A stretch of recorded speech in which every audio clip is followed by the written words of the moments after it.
রাশিদ বলতেছে সবকাত বাচ্চা সাবকাত পাহাড় চড়ে, কোনটা কঠিন কোনটা এটা বুঝে না কিছু, এটা বলে সহজ পাহাড়। এই মাউন্টেনে উচ্চতায় গেলে মানুষে কিন্তু ধরে রাখতে পারে না মেজাজ। এখানে দেখবেন না ঠান্ডা মানুষ, ওখান থেকে মেজাজ কোনো ধরে রাখতে পারে না, বেশিরভাগ মানুষ এরকমই। আমি আবার পেছন থেকে যখন হাসছিলাম আমি চিন্তা করি যদি আমাকে হাসতে দেখলাম বাড়িও দিতে পারে, কারণ হাতে আইসেক থাকে, এটা হয় কিন্তু টোটালি হাসি বন্ধ রাখছি। কিন্তু আমার চিন্তা হলো আমি আগে নিজেকে সেভ করতে পারছি কিনা, সেলফ অ্যারেস্ট করতে পারছি কিনা।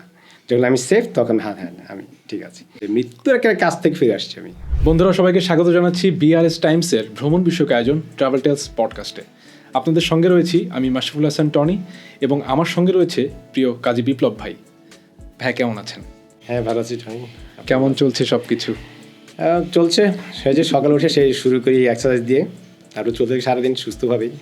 মানে প্রতিদিনটাই শুরু হয় আসলে পর্বতারোহণের প্রস্তুতি দিয়ে। হ্যাঁ রাইট, মানে ছোট ছোট করে যে প্রস্তুতি। তো ভাই আমি আড্ডার শুরুতেই জানতে চাই আসলে সামনে কোন পর্বতে যাওয়ার পরিকল্পনা করছেন? দেখেন আমাদের তো সিজন থাকে প্রতি বছরে দুবার, এপ্রিল মে সেপ্টেম্বর অক্টোবর। আমাদের এপ্রিল মে তো একটা টার্গেট আছে যেটা আমাদের ক্লাব থেকে আয়োজনটা হয়। এবার প্ল্যান আছে ক্লাব থেকে একটা টেকনিক্যাল পর্বত যাওয়ার, তো সেটা এখন সিলেক্ট করেনি, কয়েকটা যেহেতু হাতে নিয়েছে যে কোনো একটা আর কি সিলেক্ট করবে, তারপর আমরা শুরু করবো সেই আসল অভিযান। এর আগে যেটা হলো স্পন্সর কালেকশন, এটা যদি হয় তাহলে আমরা অবশ্যই এপ্রিল মেতে একটা যাবো। আচ্ছা, আপনার প্রস্তুতির কথা শুনছিলাম, নতুন পর্বতে যাবেন, তো এখন জানতে চাই আসলে যে আপনি আগে তো নিশ্চয়ই অনেকগুলো পর্বত আপনি অভিযান করেছেন আমি জানি। সো আমার দর্শকদের জন্য যদি একটু বলেন যে কোন কোন পর্বতে আপনি সফলভাবে আরোহণ করেছেন। আমি এই পর্যন্ত 14টা অভিযানে গিয়েছি আমাদের ক্লাবের মাধ্যমে। তো আমি 2009 থেকে পর্বতারোহণ শুরু করি, আর্টে ট্রেনিং নেই ইন্ডিয়া থেকে। তো আমি প্রথম যেটা আমার পর্বত ছিল সফল অভিযান সেটা লবুচে পর্বত, কিন্তু তার আগে আমি যেটা অভিযান করি ইস্টক কাংরি ইন্ডিয়াতে কাশ্মীরে, সেটা ছিল একটা ব্যর্থ অভিযান। আচ্ছা, 2009 সফলভাবে করি। 2010 কিন্তু আমরা একটা করি চেকিগো নামের পর্বত, কিন্তু এটা বাংলাদেশে এখন এটার নাম হলো নেপাল বাংলাদেশ ফ্রেন্ডশিপ পিক 2010-এ। তারপর 2012 আইল্যান্ড পিক, তারপর এইভাবে আমরা প্রায় 9টা আমার সফলতা আছে। কিন্তু সর্বোচ্চ যে সফলতা সেটা হলো তিব্বতে এভারেস্টের পাশে, এটা হলো আপনার লাকপারি। আচ্ছা, এটার মানে উচ্চতা 3113 ফিট, 7000 মিটার। 7000 মিটার প্রায়। মানে এখন পর্যন্ত 8000 মিটারে যাওয়া হয়নি, তবে আমরা আশাবাদী যে আপনি শীঘ্রই 8000 মিটার ইনশাল্লাহ যাবেন। চেষ্টা করছি। সো এই যে 14টা অভিযান করেছেন, 9টাতে সফলতা এবং 5টাতে ব্যর্থতা, আমরা আসলে সফলতার গল্প সবাই শুনতে চাই, কিন্তু ব্যর্থতার গল্প মনে হয় না খুব একটা শুনতে চাই। সো আমি আপনার ব্যর্থতার গল্প দিয়ে আসতে চাই যে আসলে ব্যর্থতাগুলো কেমন ছিল এই পর্বতগুলোতে। পর্বতারোহণের সবচেয়ে বাধাগুলো ওয়েদার, মানে আবহাওয়া যদি ভালো থাকে তাহলে আপনার সফলতার সম্ভাবনা খুব বেশি থাকে। আমরা যেগুলো ব্যর্থ হয়েছে 5টা, প্রত্যেকটা কিন্তু আবহাওয়া খারাপ ছিল। মাউন্টেনে সবসময় দুপুর 11টার পরে বা 12টার পরে ওয়েদার খুব খারাপ হয়ে যায়। কিন্তু আমি যখন পর্বতারোহণ শুরু করি আমার কপালটা আসলে ভালো, বেশিরভাগ সময় সফলতায় আসছে, কারণ আমি বেশিরভাগ সময় আবহাওয়াটা ভালো পেয়েছি। এই যেমন 2009 যেটা আমরা শুরু করি ইস্টক কাংরি, আমি জাকারে বেগ গিনি, আমরা যখন ইস্টক কাংরি পার উঠছিলাম রাতে কিন্তু ওয়েদারটা ভালো ছিল, কিন্তু সকাল হতে হতে ওয়েদারটা খারাপ হয়ে যায়। তখন আমরা বাধ্য হই, কারণ হোয়াইট হলো কি আমরা যখন ম্যাঘ ঘোলা হয়ে যায় চারিদিকে, কিছু দেখা যায় না সামনে। তখন আমাদের প্রশিক্ষণ যখন নিই তখন আমাদের শিখিয়েছে যে যখন আপনি এরকম ঘোলা হয়ে যাবে আর সামনে পারবেন না। আচ্ছা, অপেক্ষা করবেন, শেষ পর্যন্ত যদি না হয় ব্যাক করবেন, কিন্তু এই হোয়াইট আউটের ভিতরে কখনো সামনে পারবেন না, তাতে পথ হারানোর সম্ভাবনা খুব বেশি থাকে। যেহেতু মাউন্টেন ঝুঁকি নেবেন, কিন্তু ওই ঝুঁকি নেওয়া যাবে না যেখানে আপনার মৃত্যুর 100 একটা নিশ্চয়তা থাকে, কারণ মাউন্টেন কিন্তু ওখানে থাকবেই, আমি আবার যেতে পারবো। জি, এরকম আমাদের যেরকম এইভাবে ওয়েদারগুলো ওয়েদার কারণে আমাদের ব্যর্থতা বেশি আসে আর কি। আচ্ছা, আমি যদি স্পেসিফিকভাবে জানতে চাই যে কোনো একটা পর্বতের ব্যর্থতার গল্প, হ্যাঁ, সেক্ষেত্রে আপনি কোনটা যুক্ত করবেন? মাউন্ট কেয়াজুরি। আচ্ছা, আমরা টিম 7 জন মতো ছিলাম। আচ্ছা, এখন আমরা সকাল যখন রাতে রওনা হই, সুন্দর ওয়েদার, খুবই ভালো, এত চমৎকার ওয়েদার, তারা দেখা যাচ্ছে সব কিছু আমাদের কাছে রিপোর্টও ছিল ওয়েদারটা ভালো থাকবে, কিন্তু আরেকটা ছোটো ওয়েদারটা খারাপ হতে পারে, না হতে পারে। আমরা যখন সকালে পৌঁছি প্রায় চূড়ার কাছাকাছি, আরও হয়তো ঘন্টা 1.5 লাগবে, তখন ওয়েদার খুব খারাপ হয়ে যায়। আচ্ছা, খুবই খারাপ হয়ে যায়। তখন আমি একটু পেছনে ছিলাম, মানে আমার মোহিত ভাই সবসময়, যেহেতু মোহিত ভাইয়ের আমার অভিজ্ঞতা বেশি, আমাদের নতুন টিম নিয়ে গেলে আমি মোহিত ভাইয়ের সামনে পেছনে। তা আমি যখন শেষ আসছি, নিশাতও ছিল আমাদের সাথে, নিশাত মজুমদার, জি, সেটা আমাদের সাথে ছিল। তো আমি একটু নিচে ছিলাম, দেখলাম মোহিত ভাই দাঁড়ানো, ডাকতেছে একটু তাড়াতাড়ি আসেন। তা আমি আমার সামনে যে ছিল তাহলে তাড়াতাড়ি হাঁটেন, আমরা মোহিত ভাই ডাকতেছি, কোনো একটা কারণ আছে, ওরা দাঁড়ানো এখানে। তো আমরা যখন পৌঁছলাম তখন মোহিত ভাই জিজ্ঞেস করলো, আসলে বিপ্লব এখন কী করবো, এখন কি বলেন, ওয়েদারটা তো এখন খারাপ হচ্ছে, গাইডও এখন বলছে না যাওয়া ঠিক হবে না। তো মোহিত ভাইকে ভালো করে সবাইকে একটা সিদ্ধান্ত নিতে চাচ্ছে। তো আমাকে মোহিত ভাই, যেহেতু আমাদের প্রশিক্ষণ নিয়েছি যে এই অবস্থায় সামনে বাড়বেন না, সুতরাং ওটাকে আমরা মানবো, কারণ এই সবাইকে নিয়ে আমরা এত ঝুঁকির মধ্যে যাবো না। কারণ একটা দুর্ঘটনা ঘটলে তো মারাত্মক সমস্যা না, জীবন শেষ। তখন আমরা সিদ্ধান্ত না আমরা ব্যাক করবো। কিন্তু সেদিন যে মনটা খারাপ হয়েছিল, মানে ব্যর্থতার, মানে 2-3 দিন ঘুম আসে না এরকম ব্যর্থতা থাকলে, এরপর ঠিক হয় আর কি। কিন্তু এটা হচ্ছে মানে পর্বতে খুবই গুরুত্বপূর্ণ যে আমার কোথায় চলতে হবে এবং কোথায় থামতে হবে, এই বিষয়টা বোঝা এবং নিজেকে বোঝানো এবং সেটা বাস্তবায়ন করা, এটা খুবই আমার মনে হয় কঠিন সিদ্ধান্ত ওই সময়। সো ভাইয়া, ব্যর্থতার একটা গল্প শুনলাম, এখন যদি মজাদার কোনো স্মৃতি সম্পর্কে জানতে চাই পর্বতে। মজাদার স্মৃতি বলতে একটু মানে একটু হাসিটা সেই ধরনের, যেমন গত বছর যে আইল্যান্ড পিকে গেলাম আমি, নুরুন্নাহার, নিম্নি, রিনি এবং রাশিদ। আচ্ছা, আমাদের ভিতর রাশিদ ট্রেনিং ছাড়া ছিল। তো আমরা যখন আইল্যান্ড পিকের বেস ক্যাম্পের আগে যে গ্রামটা যখন পৌঁছি, তখন আমাদের সাথে বাংলাদেশের আরেকটি পর্বতারোহণ ক্লাব আছে অভিযাত্রী। আচ্ছা, তাদের একটা টিম সফল হয়ে নেমে আসে, লিসা, শাফকাত ফারুক, ইউসুফ, ওরা ছিল অনেকেই। তো আমরা যখন ওই আমাদের রাশিদে জিজ্ঞেস করে, তোমরা 2টা পর্বত আরোহণ করেছো, তার ভিতরে কোনটা কঠিন, আইল্যান্ড পিক নাকি লবুচি?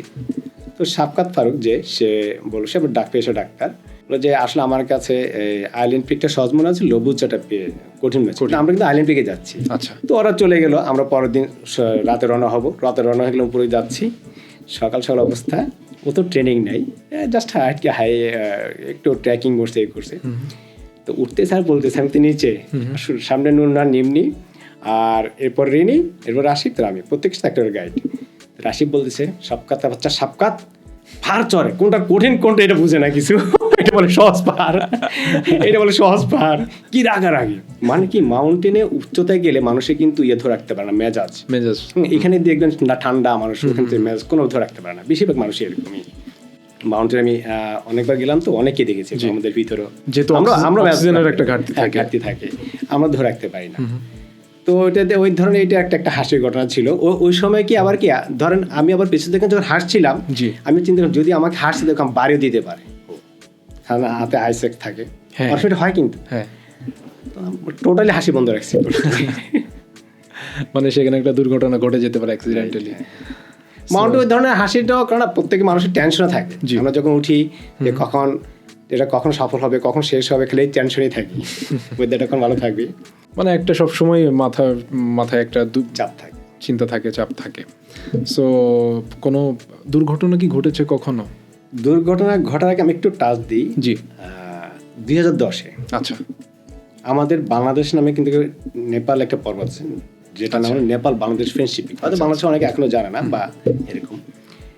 তো আমাদের নেপাল গভর্নমেন্ট আমাদেরকে প্রস্তাব দেয়, নেপাল মাউন্টেন অ্যাসোসিয়েশন, যেখানে একটা অবিজিত পর্বত আছে যেটা এখনো কেউ বিজয় করতে পারে, 13টা অভিযান হয়েছে, মৃত্যুর এখানে আছে এখানে। আচ্ছা, তা আপনারা যদি যান, বাংলাদেশ নেপাল যদি যৌথভাবে যায়, সেটার নাম হবে, যদি সফল হয়, নেপাল বাংলাদেশ ফ্রেন্ডশিপ। তো আমরা তখন ক্লাবে বসলাম, সিদ্ধান্ত নিলাম যে হ্যাঁ, আমরা মাউন্টেন মানে তো ঝুঁকি আছে, কোনো মনে মৃত্যু হতে পারে, কোনো সময়, এটা ভেবেই তো আসছি অ্যাডভেঞ্চারে। যাক, আমরা গেলাম ওই 2010-এ। তো একটা অংশে যখন আমরা শেষ দিন, মানে আমরা এখানে পৌঁছাবো রাতে, আমরা সামিটে যাব, আমরা হাঁটছিলাম উপরের দিকে, ধরুন এটা 70 বা 80 ডিগ্রি অ্যাঙ্গেল। আচ্ছা, রোদ ছিল না এখানে, আমরা হাঁটছিলাম। হাঁটে নিয়ে হলো যে আপনি যখন উপর দিকে উঠতে থাকবেন, কথা না বলাই ভালো, মনোযোগ দিয়ে হাঁটতে হবে। তো আমি একটু কথা বলছিলাম, এমন সময় আমি স্লিপ কাটি।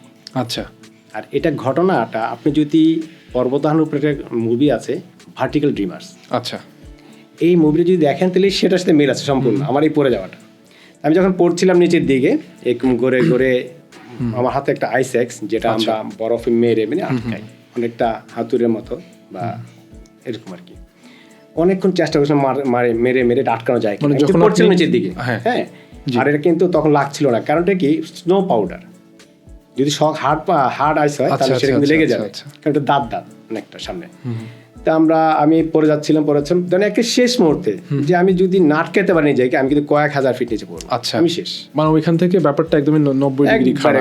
খাড়া এখানে পড়ছিলাম, এখানে কিন্তু একবার আর কিছু নেই, শেষ, পড়ে যাবো। আচ্ছা, আল্লাহর কি রহমত, আমার আইসেক্সটা এখানে আটকে যায়। মারতে মারতে আমার এই জন্য প্রশিক্ষণ নিতে হয়। যে অনেকে বলে প্রশিক্ষণ দরকার, আসলে প্রশিক্ষণ দেশে হোক বা ওখানে হোক প্রশিক্ষণ নিতে হবে অবশ্যই অবশ্যই, তাহলে আপনি টেকনিকগুলো জানেন। তখন আমার আইসেক্স এর আটকে যায়। তো আমি তখন উপর থেকে ওরা বলছে, বিপ্লব তুমি সেফ কিনা? নেপালিরা, বাংলাদেশরা, মুহিত ভাই ছিলেন, নিশাদ মোহিত ভাই ছিলেন আমাদের টিমে, সজলগার ছিলেন, নূর মোহাম্মদ ছিলেন, আরও গিনিও ছিলেন। তা আমার আইসেক্সটা আটকে যায়। তারপর আমরা যখন আমাদের পায়ের নিচে, জুতার নিচে এক ধরনের কাটা সাদৃশ্য থাকে লোহার ধাতু, এটাকে বলে ক্র্যাম্পন, যেটা বরফে হাটে গ্রিপ করে, লেগে থাকে, ওইটা আমি বরফে ঢুকিয়ে দিই। তখন ঠান্ডা, ওরা আমাকে জিজ্ঞেস করে, তুমি বিপ্লব সব ঠিক আছে? ঠিক আছে, কিন্তু আমার চিন্তা হলো আমি আগে নিজেকে সেভ করতে পারছি কিনা, সেলফ অ্যারেস্ট করতে পারছি কিনা। যখন আমি সেফ, তখন হ্যাঁ আমি ঠিক আছে। তখন আস্তে আস্তে এইভাবে আমি পড়ে গিয়ে চলে আসি। ওটা ছিল আমার মারাত্মক দুর্ঘটনা। এখনো মাঝে মধ্যে মনে পড়ে যে মৃত্যুর একটা কাছ থেকে ফিরে আসছি আমি একদম, মানে আর হয়তো বা একবারে বাড়ি কয়েক সেকেন্ডের ব্যাপার, কারণ আপনি তো মুহূর্তে সেকেন্ডের ভিতরে পড়ছেন। এটা সত্যি, মানে মোহিত ভাই বলছিলেন যে, মানে জিজ্ঞেস করে নাই, জি, নামার পরে, বিপ্লব আমি আপনাকে কোনো কিছু জিজ্ঞেস করিনি, দেখি আপনি যেহেতু আমি নতুন মাত্র পর্বতে, আচ্ছা, একটু উপরে যান কি না, জান আপনি যা গিয়েছেন, আমরা শেষ পর্যন্ত সফল হই এটা। আচ্ছা আচ্ছা আচ্ছা, যাক, এটা দারুণ যে আপনি একই সঙ্গে মৃত্যুর মুখ থেকে ফিরে এসেছেন, সেই জার্নিতে সফলও হয়েছেন। হ্যাঁ, এখানে আরেকটু বলি, কারণ সামনে আমি হয়তো এভারেস্ট যাবো বা সফল হতে পারি, উচ্চতে আমি আরো গেলে সফল হতে পারি, কিন্তু আমার কাছে সবসময় গর্বের বিষয় থাকবে যে বাংলাদেশের নামে একটা পর্বতের নাম রাখার পেছনে আমার একটা অবদান আছে। জি, এটা আমার সবচেয়ে গর্বের। আমি যত উচ্চতে যাই বিজয় করি, এটা আমার দেশের, মানে দেশের কারণে আমার কাছে এটা সত্যি মানে গর্বের। আপনার ব্যক্তিগত গর্ব এবং আপনার সংগঠন এবং আপনার দেশ সর্বোপরি। আব্বা মাউন্টেনকে পছন্দ করেন, জানে মৃত্যুর ঝুঁকি আছে, জি, কিন্তু পছন্দ করেন। আব্বা যখন শুনছেন যে আমার ছেলে এই পর্বত বিজয় করছে, আব্বা এলাকায় মিষ্টি বিতরণ করছেন। আচ্ছা, মানে আমরা দেখি গ্রামে বা অনেক জায়গাতে যে এসএসসি পরীক্ষায় ভালো ফলাফল করলে মিষ্টি, আমার বাবা খুব খুশি হতেন, মানে খুবই খুশি হতেন, উৎসাহ দিতেন আমাকে। বলতো যে আমি জানি আমার ছেলে মৃত্যু হতে পারে, কিন্তু সেটা আমি গর্বের মনে করবো যে মুক্তির যুদ্ধের সময় যেমন যারা মারা গিয়েছে তারাও আমরা গর্ববোধ করি। আমার ছেলে যদি মৃত্যু হতো, আমি মনে করলাম যে এটা যুদ্ধের একটা অংশ। উনি ওই ধরনেরই চিন্তা করেন। আমাকে উৎসাহ দিতেন খুব। এটা সত্যিই দারুণ যে ফ্যামিলির থেকে বা বাবার থেকে বা মায়ের থেকে উৎসাহটা পাওয়া। সো ভাই, আমরা শুনছিলাম আপনার বিভিন্ন স্মৃতির কথা, আপনি বলছিলেন মোহিত ভাইয়ের কথা, নিশাত আপার কথা। সো ভাইয়া আপুদের সঙ্গে আপনার বিশেষ কোনো স্মৃতি কি আছে আরো, মানে অন্য যদি কোনো পর্বতের কথা জানতে চাই? মোহিত ভাইয়ের সাথে তো অনেক অভিযান করেছি আসলে, আর নিশাত, তার মধ্যে নিশাতও ছিল 2টা অভিযানে। মোহিত ভাই আমাদের অভিযানের সমস্ত আয়োজনগুলো মোহিত ভাই করেন। আচ্ছা, আমাদের যে বিএমটিসি বাংলা মাউন্টেন ট্রেকিং ক্লাব থেকে এই আয়োজনটা করেন, আমরা যারা বিএমটিসি সদস্য আছি তাদের জন্য। মোহিত ভাই প্রতি বছরই কিন্তু আমাদেরকে মাউন্টেন নিয়ে যে স্পন্সর কালেকশন করে। আচ্ছা, আর ওনার লিঙ্কটা ভালো, যোগাযোগ করার দায়িত্বটা ওনার বেশি, উনি করতেন এগুলা। তো মোহিত ভাই মাউন্টেনে গেলে আসলে একটু আমাদের ভিন্ন স্বাদ থাকতো। ছাদটাকে যেমন মোহিত ভাইয়ের নেতৃত্বটা খুব ভালো, নেতৃত্বটা মাউন্টেনে চমৎকার গুছিয়ে কাজ করে প্রত্যেকটা। আমি পরের দিন কি করবো, আগের দিন সব ঠিক করে রাখি। কিন্তু আরেকগুলো মোহিত ভাই দেখবেন, আমি কিন্তু রান্না বান্না ভালো জানি না, রিসেন্টলি শিখছি নিজের জন্যই। তো মোহিত ভাই মাউন্টেনে গেলে আমাদেরকে যেটা খাওয়াতেন, আলু ভর্তা। আচ্ছা, উনি আলু ভর্তা খুব ভালো বানাতে পারেন। কোনো আমরা হাঁটতে হাঁটতে একটা গ্রাম পড়েছে, বিপ্লব এখন আলু ভর্তা খাবো, ওকে, দেশীয় স্বাদ। তো মোহিত ভাই জিনিসটা খুব ভালো করতেন, রান্নাটা ভালো জানেন। আর মোহিত ভাই মাউন্টেনে গেলে খুব মজা করেন। আচ্ছা, আমাদের সাথে খুবই আনন্দ করেন, যাতে আমরা একটু আনন্দ থাকি। আর নিশাতের সাথে আমি 2টা করেছি। নিশাতও খুব ভালো পর্বত আরোহী, তার সাথে অনেক স্মৃতি আছে। যেমন আমরা মোহিত ভাই, আমরা নিশাতরা সবসময় একসাথে হাঁটা চলা করা, একসাথে আড্ডা দেওয়া।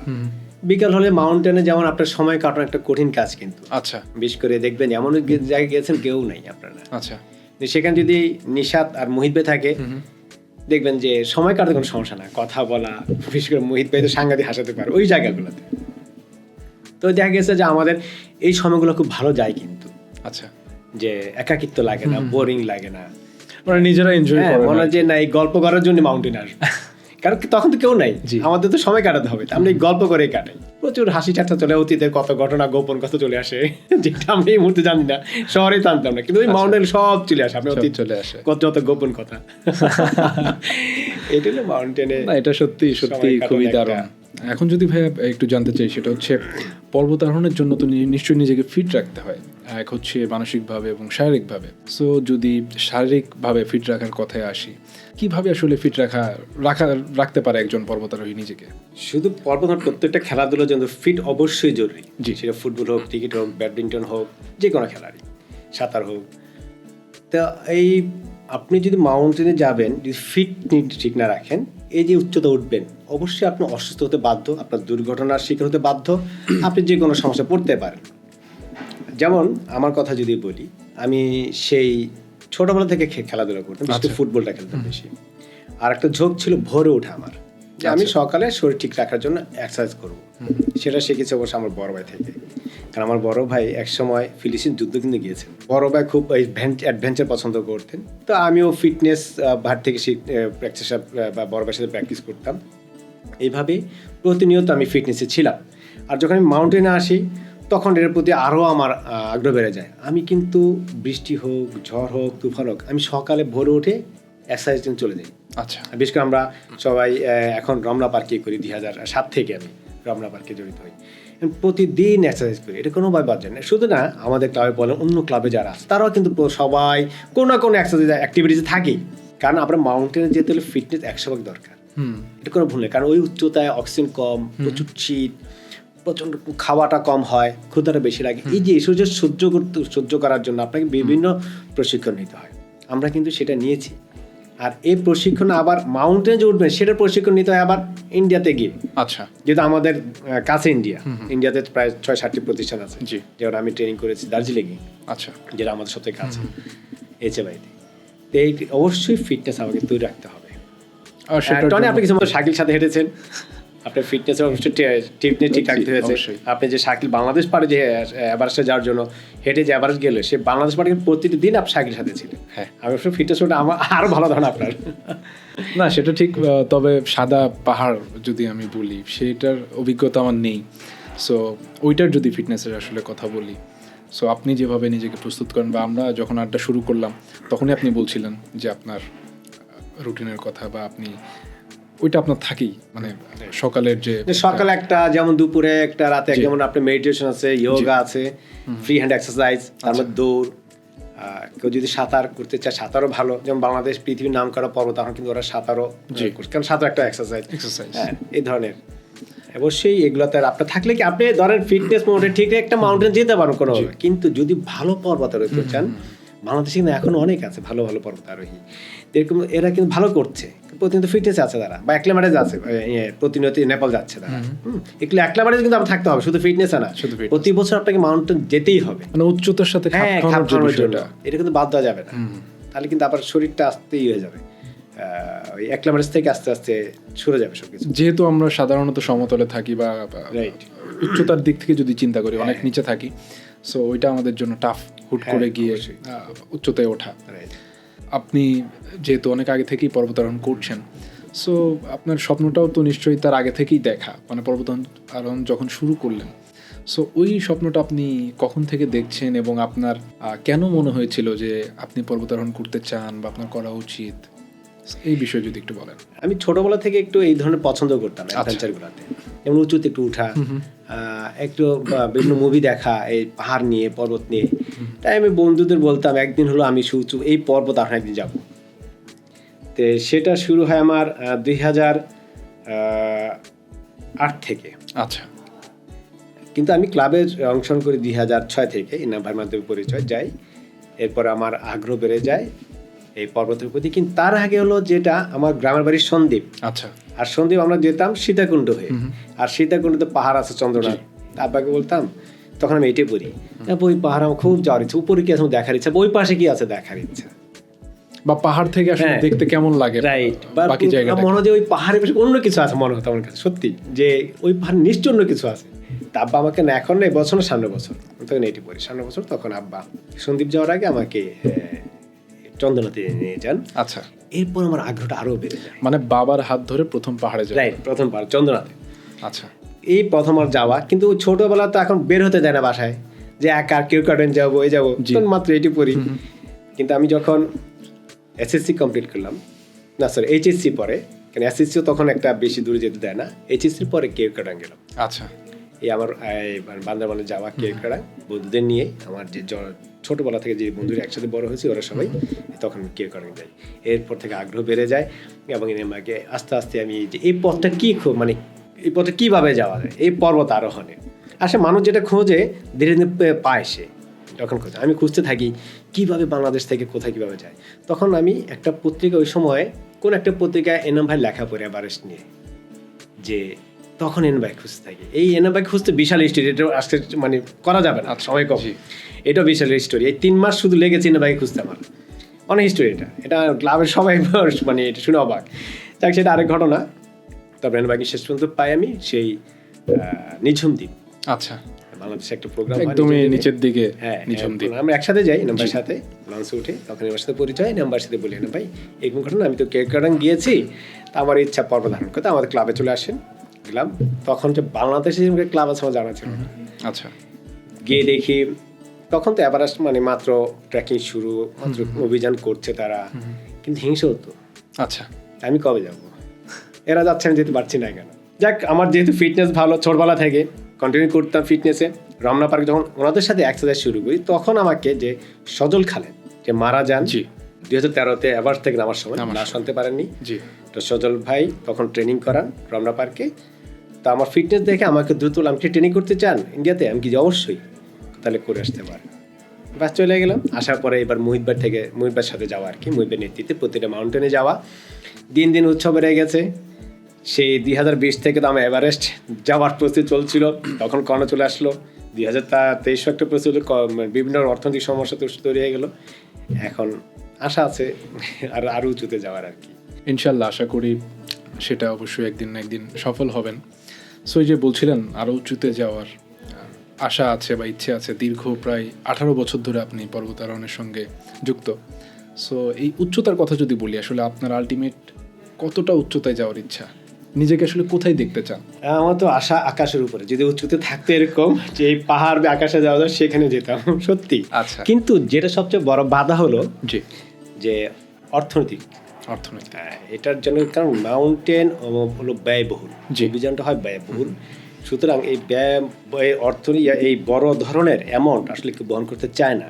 আর বর্তমানে তো আরও চাচ্ছে না বিভিন্ন প্রতিষ্ঠানগুলা, কারণ আপনি এভারেস্ট উঠতে লাগে এখন 50 লক্ষ টাকা। 50 লক্ষ। সুতরাং খুব ডিফিকাল্ট এখন টাকা পাওয়াটা। আর আমাদের দেশে এখন পর্বতারোহীদের সংখ্যা বেশি। তো এখন ইচ্ছা তো প্রত্যেকটা পর্বতারোহী যেমন একা থেকে উঁচুতে যাবো, মানে এভারেস্টে যাবেই, তার থাকে এভারেস্টে যাবো, অন্যান্য পর্বতারোহণ করে পাশাপাশি এভারেস্টে যাবো। আমারও এরকম একটা টার্গেট আছে, এভারেস্টে যাওয়ার অবশ্যই। ইনশাল্লাহ আমরা আশা করছি যে আপনি একদিন না একদিন সফল হবেন। এবং যদি অন্যান্য 8000 মিটার পর্বতের কথা বলি, সেগুলো নিয়ে কি? হ্যাঁ, আমার তো অন্যান্য 1000 মিটার অবশ্যই যাওয়ার ইচ্ছা আছে, কারণ প্রত্যেকটা পর্বত যারা আরোহণ করে যে আমি করবই, তাহলে তার প্রত্যেকটা পর্বত যাওয়ার ইচ্ছা থাকে। যেমন 14 ডালির পর্বত, কাঞ্চনজঙ্ঘা, K2, হ্যাঁ, ব্রোম, এই ধরনের এভারেস্ট সহ যেগুলো আছে সবাই যেতে চায়। 7 সামিট, এগুলো সবাই যেতে চাবে, যেহেতু পর্বত তার নেশা। আমারও তাই। আমাকে টনি, আপনি যদি বলেন বাপকে যে এই 14 পর যত টাকা লাগে আমরা দেবো, আমি সাথে কালকে শুরু করে দেবো অভিযান। মানে সত্যি কথা বলতে পর্বতটা আসলে নেশা মূলত। সো সেই নেশাটার বোধহয় কোথাও শেষ নেই বা কোনো নির্দিষ্ট উচ্চতা নেই। সরি, আমি আর বলছি, জি, একবার যদি অভিযানে যান, মানে আপনার টার্গেট যাবো, আপনি কিন্তু ব্যাক করে প্রথম মনে হবে কি এত কষ্ট, পাগল নাকি, কিভাবে যায়, কিন্তু ব্যাক করার পর আবার যেতে মন চাই আপনার। পর্বতারোহণ এমন একটা নেশা, মানে ফিরে আসার পরে আসলে আপনি বুঝতে পারবেন বা রিয়েলাইজ করবেন যে আপনি আসলে কোথায় গিয়েছিলেন বা আমি কিসের মধ্যে ছিলাম। আমি যে প্রথম গেছি না, তখন যখন উঠছিলাম, আমি কি পাগল, কেন আসে, কি দরকার কষ্ট করার, আমি শহরেই তো ভালো আছি। আমরা অনেক সময় বিভিন্ন নিউজের নিচে কমেন্টস দেখতে পাই, অনেকে কমেন্টস করে যে কাজ নাই বা পাগল, এই ধরনের কমেন্টস। পাগল না হলে পৃথিবীতে কিছুই করা যায় না। আমাদের অধ্যাপক আবু সাইদ স্যার আমাদের প্রেস কনফারেন্সে বলেছিলেন যে আমাদেরকে দেখে এই যে যারা বসে আছে সব পাগল। তারপরে বলে যে আসলে পাগল না হলে পৃথিবীতে কিছু করা যায় না। আপনার কিছু করতে হলে মানুষ পাগল বলবে, সে সায়েন্টিস্ট হোক, সে পর্বতারোহণ হোক, ওই ধরনের একটু পাগলামি থাকে তার ভিতরে। সারাদিন একটা লোক যে ভালো খেলোয়াড়, সারাদিন ফুটবল খেলে, তখন এলাকার মানুষ বলে কাজ নাই, সারাদিন ফুটবল খেলে। ওই পাগল হতে হয়। কিন্তু একটা সময় সে যখন সফল হয় তখনই কিন্তু আসলে সবাই তাকে আইডল মানে। সো পর্বতারোহণের ক্ষেত্রেও নিশ্চয়ই তেমন। আজকে আপনারা যারা রয়েছেন, নিশাত আপা, মোহিত ভাই, শাকিল ভাই, বাবর ভাই, তারা কিন্তু আমাদের সমাজের বা তরুণদের আইডল।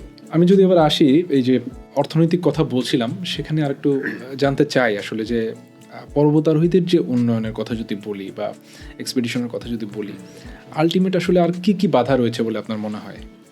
সবচেয়ে বড় বাধা এই অর্থ। অর্থ। হ্যাঁ, অর্থ। কারণ বাংলাদেশে আমরা যখন পর্বতারোহণ শুনি তখন কিন্তু হাতে গোনা কয়জন ছিল, এখন কিন্তু অনেক পর্বতারোহী আসছে এবং ভালো ভালো। ওদের ফিটনেস, ওদের পর্বত জ্ঞান শুনলে আপনি অবাক হবেন। বয়স কম, এখন ইয়াং, অনেক কিছু করা, অনেক কিছু জানে। তো বাধা একটাই, টাকা। টাকা। কারণ বললাম যে এটা খুব ব্যয়বহুল, আসলে প্রচুর টাকা। বিভিন্ন এখন আমাদের দেশে যে প্রতিষ্ঠান আমাদের করে, সত্যি করেছে, আমি অস্বীকার করবো না, কিন্তু আরো দরকার, যারা আসছে তাদের জন্য দরকার, তারা কিন্তু পাচ্ছে না। এবং তারা যদি পায়, মানে বাংলাদেশকে আরো অন্য স্থানে নিয়ে যাবে।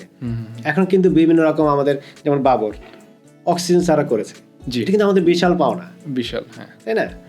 এরকম যখন করতে থাকবে, একটা পর একটা ধর রেকর্ড হয় আর কি, হয়ে যায় করতে করতে, তাহলে আমাদের দেশ অনেক অনেক মানে এই ক্ষেত্রে অনেক উচ্চ স্থানে সে নিয়ে যাবে। আমাদের সেজন্য আমাদের আসলে মূলত স্পন্সর বা অর্থনৈতিক, হ্যাঁ। এখন যদি প্রতিষ্ঠানগুলো চিন্তা করে না, জি, আমি আমরা চেষ্টা করি আমাদের ছেলেদের জন্য কিছু করার জন্য, যারা মাদকে ধাবিত না হয়, তারা অন্য কোনো খারাপ কাজে ধাবিত না হয়, তাহলে আমরা কি ওই স্পন্সর করি, এদেরকে চেষ্টা করি মানে একটা ভালো কাজে জড়িয়ে রাখার, এবং এদের মাধ্যমে আরো আসবে।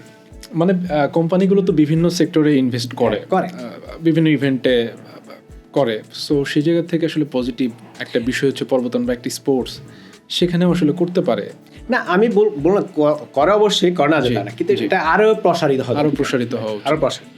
যে আপনি বিএমটিসিতে যুক্ত আছেন বা অন্যদের কথাও বলছিলেন যে বাংলাদেশে বর্তমানে বেশ বেড়েছে পর্বতারোহীদের সংখ্যা। সো এই যে পর্বতারোহণ করছেন বা স্পন্সরের বিষয়ে কমিউনিটি বা একটা ক্লাব আসলে কতটা গুরুত্বপূর্ণ? হ্যাঁ, একটা ক্লাব অবশ্যই গুরুত্বপূর্ণ। আপনি যখন স্পন্সর যখন এককভাবে জমা দিতে যাবেন, তখন কিন্তু ওই ভ্যালুটা তার কাছে থাকে না, যে আপনি একক মানে একক না। ওরা একটু স্বাভাবিক স্পন্সর একটু প্রচার চায়, একটু যে ওদের প্রতিষ্ঠানের লোগোটা সবাই দেখুক, জানে। কিন্তু আপনি এককভাবে গেলে ওই জিনিসটা তারা নিতে চায় না, এ তো একক প্রচার হবে। আর যখন আপনি একটা কমিউনিটির মাধ্যমে যাবেন, একটা প্রতিষ্ঠান বা একটা ক্লাবের মাধ্যমে যাবেন, ক্লাবের লোগোতে, ক্লাবের প্যাডে যাবেন, লিখে টেখে সব কিছু, তখন এরা চিন্তা করুন একটা প্রতিষ্ঠান সে জড়িত, তার মানে আমি এখানে ইনভেস্ট করলে আমার একটা লাভ আছে। যারা ইনভেস্ট করে তারা লাভের চিন্তাই করে যে আমি এই ক্লাবের মাধ্যমে করলে আমার একটা লাভ আছে, প্রচার হবে ভালো, তার দিকে হাইলাইটও বেশি হবে। এই জন্য কমিউনিটি খুব দরকার, খুব দরকার। ভাই, একদম শেষ পর্যায়ে জানতে চাই যে বাংলাদেশে যারা তরুণ রয়েছেন, আপনি বলছিলেন এখন যারা রয়েছেন তাদের বেশ মানে জ্ঞান বা জানাশোনা বেশ ভালো, তারপরও আপনারা যেহেতু অনেক আগে থেকে পর্বতারোহণ করছেন, সো আপনার জায়গা থেকে আপনি আসলে তরুণদের কি বার্তা দিতে চান যারা অ্যাডভেঞ্চার করছে বা করতে চায়? এখন বাংলাদেশের বেশ করে করোনার পর থেকে দেখেন ম্যারাথন যে হচ্ছে পৃথিবীতে, কিন্তু করোনার পর থেকে এটা বেশি অনেক যারা, আমি আর এমনও মানুষ আমার কাছে দুইটা কথা বলবো, একটা হলো নেশা, আচ্ছা, আর একটা কিছু মানুষ হাঁপানি রোগে ভুগত, আচ্ছা, অবাক কারণ এই পরিচিত মানে চেনে এরিয়াদেরকে, এরা কিন্তু যখন এই কমিউনিটির সাথে জড়িত হলো ম্যারাথনের, আস্তে নেশা ছেড়ে দিল। আবার যাদের শ্বাস, তাদের শ্বাস ভালো হয়ে গেল, ভালো হলে কন্ট্রোলে চলে আসলো, দেখা গেছে তাদের ওয়াইফরা তারা এখন ম্যারাথন করে আমাদের সাথে। আচ্ছা, এই কারণে আমার মনে হয় যে এই নতুন যে প্রজন্ম পর্বতারোহণে আসছে, আমার মনে হয় যে তারা মানে মাদকমুক্ত থাকতে পারবে, এবং ভবিষ্যতে যারা আরও যাতে আমাদের এই প্রতিষ্ঠানে আসে, মানে এই পর্বতারোহণ প্রতিষ্ঠানে আসে, অন্তত আমরা মনে হয় আমাদের বাংলাদেশ অনেক মাদক থেকে মুক্ত ফিরে আসতে পারবে। অনেক ধন্যবাদ বিপ্লব ভাই, আপনি আমাকে সময় দিয়েছেন, আমাদের সময় দিয়েছেন। ধন্যবাদ টনি, আপনাকে, আপনার প্রতিষ্ঠানকে। জি, ইনশাল্লাহ আগামীতে আরও নতুন কোনো বিষয় নিয়ে গল্প হবে, এবং আপনার সামনের মানে ভবিষ্যতে আপনি যে পর্বতারোহণ করবেন সেটার গল্প আমি শুনতে চাইব। বন্ধু, ধন্যবাদ আপনাদেরও যারা এতক্ষণ আমার সঙ্গে ছিলেন। বিপ্লব ভাইয়ের থেকে চমৎকার পর্বতারোহণের গল্প শুনছিলাম। আশা করছি ভাইয়ার স্বপ্ন পূরণ হবে, এবং আমরা পরবর্তীতে ভাইয়ের থেকে আরও গল্প শুনবো। সেই পর্যন্ত ভালো থাকবেন, সুস্থ থাকবেন। আল্লাহ হাফেজ।